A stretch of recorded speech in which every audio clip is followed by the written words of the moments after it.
అందరికీ నమస్కారం అండి. సో నా ఫస్ట్ మూవీ 'శ్రీనివాస్ మంగాపురం'కి అండ్ ఎస్పెషల్లీ నా పర్ఫార్మెన్స్‌కి తెలుగు ఆడియన్స్ అందరూ ఇస్తున్న ప్రేమ, అభిమానానికి చాలా థాంక్స్ అండి. I'm very happy. And especially Ghattamaneni fans అందరికీ మీరు నన్ను ఎప్పటినుంచో చాలా సపోర్ట్ చేస్తున్నారు. అండ్ 100% నేను మీ అందరి నమ్మకాన్ని మంచి సినిమాలతో నిలబెడతానండి ఖచ్చితంగా.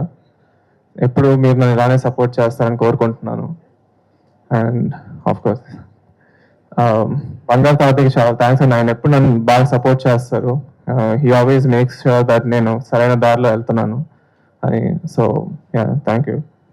ఇంకా ఆఫ్‌కోర్స్ దత్ గారు, కిరణ్ గారు, అజయ్ గారు, thank you for the opportunity. And నాకు ఇది ఎప్పుడు చాలా స్పెషల్ మూవీ ఉంటుందండి. ఆబ్వియస్లీ నా ఫస్ట్ సినిమా కాకుండా కూడా నేను చాలా ఎంజాయ్ చేస్తాను ఈ సినిమా చేయడం. And when I watch the movie I thought it was very good. And నేను నా పర్ఫార్మెన్స్ నేను కూడా ఎంజాయ్ చేశాను. So of course. Thank you so much, and Anil garu, Naveen garu for coming today to support me. And of course, Bharadwaj garu and Ramarao garu. So మీకు ఈ weekend time ఉంటే 100% వెళ్ళి family ఫ్రెండ్స్తో శ్రీనివాస్ మంగాపురం చూడండి. I think you will all enjoy it. And thank you so much. Thank you.